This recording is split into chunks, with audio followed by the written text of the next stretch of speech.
Here we are recreating the sky using our E and S called Evans and Sutherland, our Digistar 6 software. And now we are going to explore these 88 constellations. Let's start with Ptolemy's ancient 48 constellations. And we are going to start the 12 constellations of the zodiac. There's Pisces the fish, who were the fish tied together with a rope and transformed themselves to escape a monster. There is Aries, the ram. The eye of the bull is Aldebaran, which is Taurus the bull, which is Zeus disguised as a bull from the clouds. The head marks the twins, Pollux and Castor, the constellation, Gemini the twins. Look toward of your screen shaped a letter Y shape. The constellation of the crab is Cancer, who is wearing a little crown. The heart is marked by the blue star Regulus, which means Leo the lion. The constellation art seems to be orange outlines drawn showed, and the red lines either and the green constellation boundaries. The bright star Arcturus sped to Spica, which is the constellation Virgo, the Virgin. The star is marked Zuben al-Janubi, which is Libra, the scale balance. The boundaries were created by the International Astronomical Union in 1930. Ago. The bright orange star is Antares, which is the constellation Scorpius, who stuck Orion to death. Nunki is the bow of Sagittarius the archer. And then you'll see what we're done. The constellation boundaries cover the entire sky, and every star is in some constellation definitely. There's Capricornus, the sea goat, dating back to the Babylonians and Sumerians. And the last of our zodiac constellation, Aquarius the water bearer. We are done with the 12 zodiac constellations, except for Ophiuchus, because the sun passed to it. Now, let's continue going with the 48 constellations. We're moving up to the North Star. There it is, the North Star. The Big Dipper is right there, especially. The last two stars of the Big Dipper moves up to the North Star, Polaris, which is marked by the tail, Ursa Minor, the little bear, also known the Little Dipper. Look below the little bear. You'll see the Big Dipper. The tail of the Big Dipper is marked by the stars, Ursa Major, the Big Bear, which is containing the Big Dipper. Now go past the Big Dipper, followed by the star called Arcturus, which is marked by the knees, boots the herdsman. The stars mark the head, or cars around the dippers, is Draco, the dragon. The dragon's mouth of the breathing fire on his feet is Hercules, the strong man. Now watch to below the left of your screen between Hercules and boats for Corona Borealis, the northern crown. We're going to all explore these 48 constellations in groups. That makes sensitively, that I hope. Now we're moving down to the southern hemisphere. Look below the center of your screen of the orange star Betelgeuse, that is marked by the shoulder, and the 3 stars for his belt, and Rigel, marked by the foot. That constellation makes Orion, the mighty hunter, who has been seen in Greek mythology. Now look under Orion's feet. That's looked like a shape of a butterfly. That's the constellation Lepus, the hare, also known as Lepus, the rabbit. Follow down Orion's belt to the left of Sirius, that is Canis Major, the big dog. Above Canis Major lies the constellation of 2 stars, Canis Minor, the little dog with 2 stars, Procyon and Gomesa. Above Orion's head or Taurus horn, Auriga the charioteer contains a yellow star, Capella. Now we're moving to the right of it. Look for the center of the screen for 3 bright stars making a triangle shaped like a pizza pointing south. That is the summer triangle. Look above on the north. Look for the brightest star Vega, the constellation. Lyra, the lyre of the Orpheus, also known as the lyre of the harp. Deneb marks the tail of Cygnus the swan, flying across the Milky Way, also known as the Northern Cross. The last third star for the summer triangle is Altair, that is Aquila the eagle, who in Greek mythology the eagle misses Hadria, which is Antinous, an extinct constellation that is not part of the 88 constellations. There is a little constellation, Sagitta the arrow, shooting across Cygnus and Aquila. Near the arrow, a leaping fish, Delphinus the dolphin, and near Delphinus lies a headed constellation of Aculeus, the head of the horse. Now we're moving to the story of Perseus and Andromeda, story for the constellations.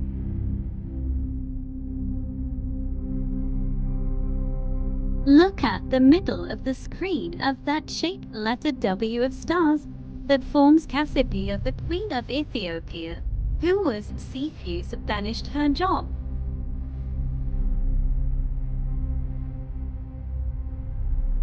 After to the right of Cassiopeia, that looks like the shape of a house, is Cepheus, the king of Ethiopia. Alpheratz marks the head of Andromeda, the jade princess.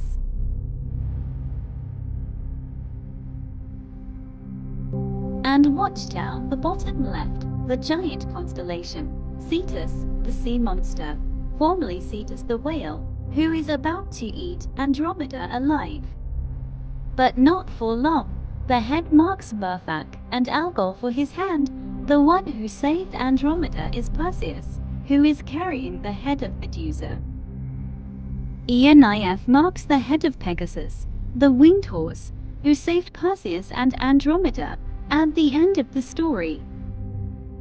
Now we're moving down to the south.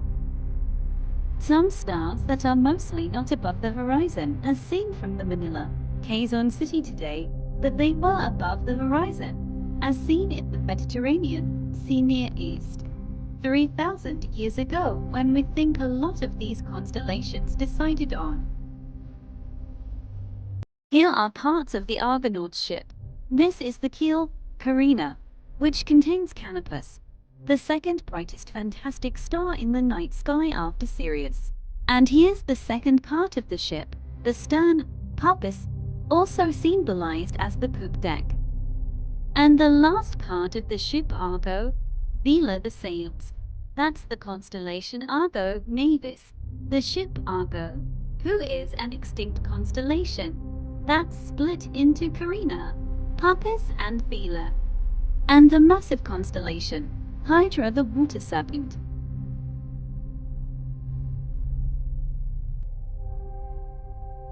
Now look for 2 bright stars close together. Those are Rigil Cantorus and Hadar, the feet of Centaurus, the centaur.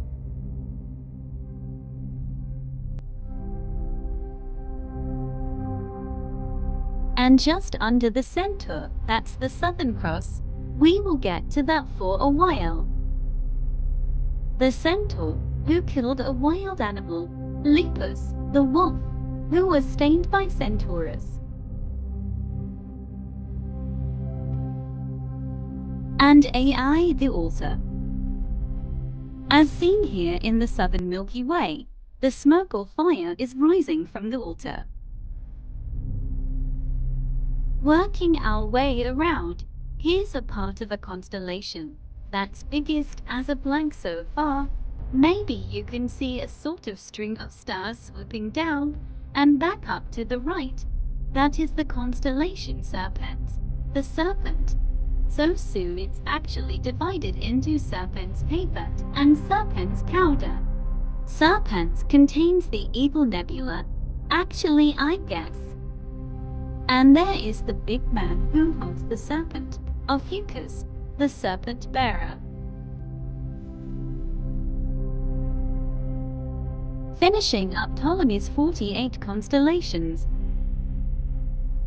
we're gonna start with a small one right to the center of your screen, to the left of that fish.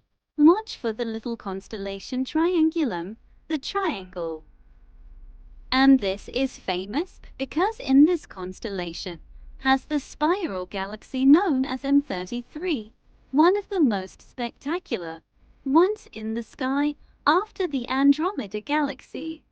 And there's Eridanus, the giant river, which starts one of Orion's feet, flowing him down south to the waterfall. Down near the bottom of your screen for stars that may look a shape of a kite that's tilted to the right a little bit. That's the constellation Corvus, the crow.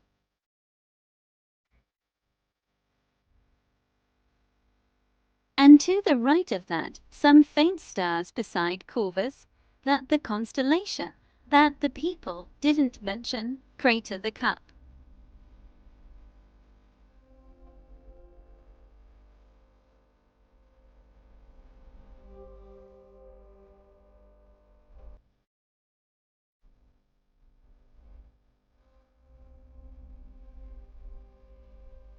Now we just have more obscure ones to put in here. Watch below the bow of Sagittarius is Corona Australis, the Southern Crown.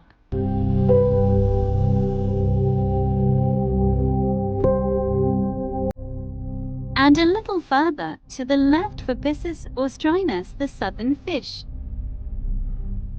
Everyone talked about that bright star in it is Fomalhaut, one of the brightest stars in the sky, very noticeable on autumn evenings.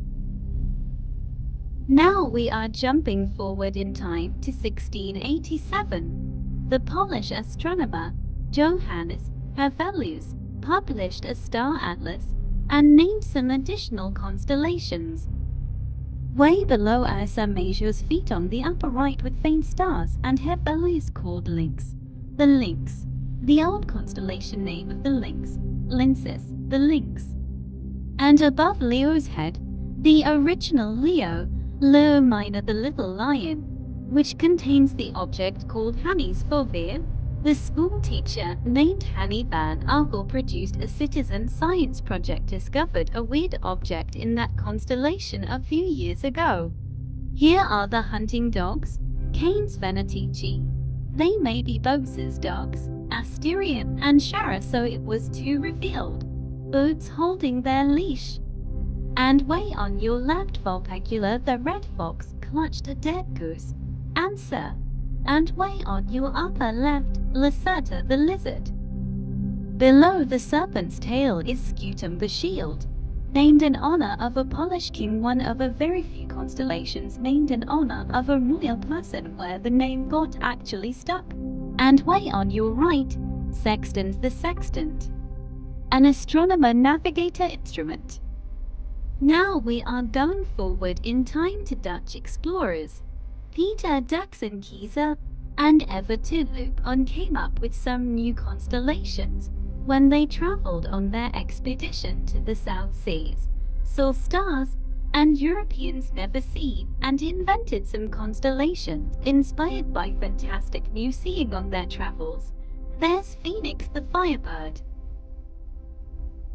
Below the smoke of the altar is Triangulum Austral, the Southern Triangle.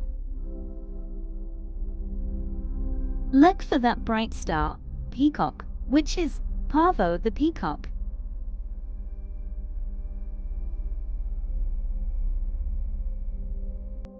Below the Southern Fish is Grus the Crane, formerly Phenicopterus the Flamingo, which is the home of the Spare Tire Nebula.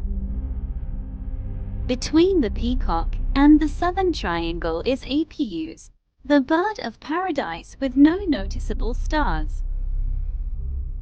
Chameleon the chameleon, which is clutching tightly, standing on a branch.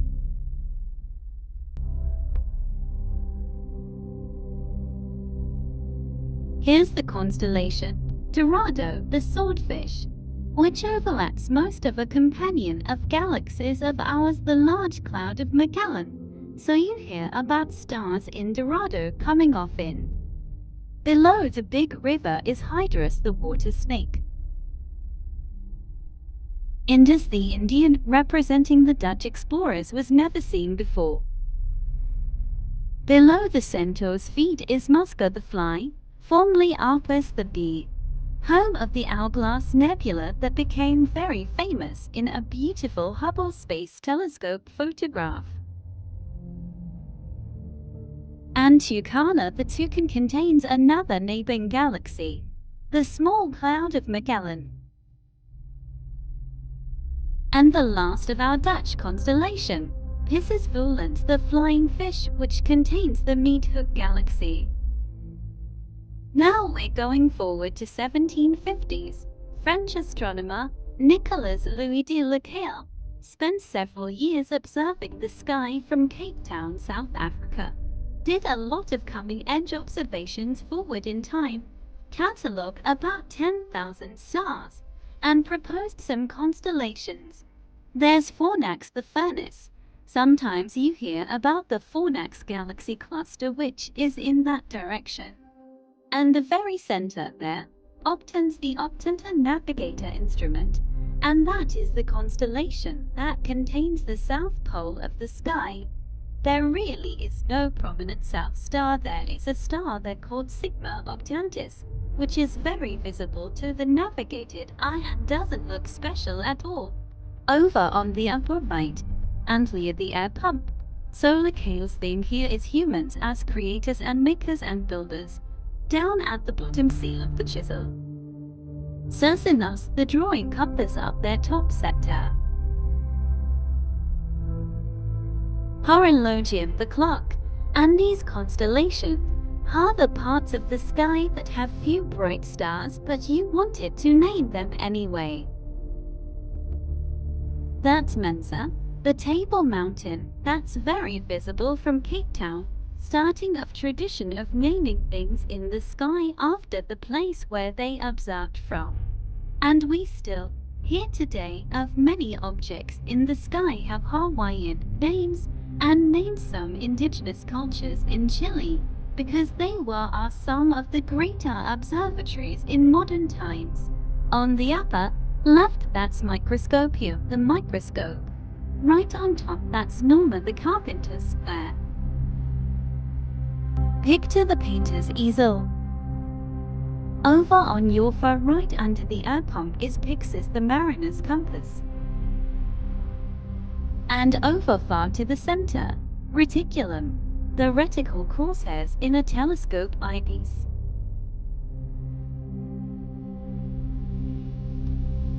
And over on the left, Sculptor the sculptor's tools. And on the upper left, Telescopium the telescope, another part of the sky with nothing noticeable, but Lacaille gave a name to it. Now we are moving forward to a Flemish cartographer, Petrens Planzers, who collaborating a global maker named Hondiers in 1612. Lower center, there in magenta, Columba the dove carrying an olive, which is seen in the Noah's Ark story. Right in the middle there, yes, it's a unicorn. That's the constellation Monoceros, the unicorn. Up in the north, a large area of the sky with no bright noticeable stars. And Planzius called the constellation Camelopardus, the giraffe. Well, we only have two more areas in the sky to mop up here. Over on the left, watch for a very faint splash of stars. The ancient Greeks called it Ariadne's hair, but Ptolemy didn't mention it as a constellation, so it didn't get a general name too much later. That's Coma Berenices, the Bernice's hair. And now we're gonna plunge far down to the south for a small constellation. But small but bright, very noticeable. It is featured on the flags of 5 countries, which countries are there you could find up. Look to the left of your center for crux, the Southern Cross, which points at the south pole of the sky.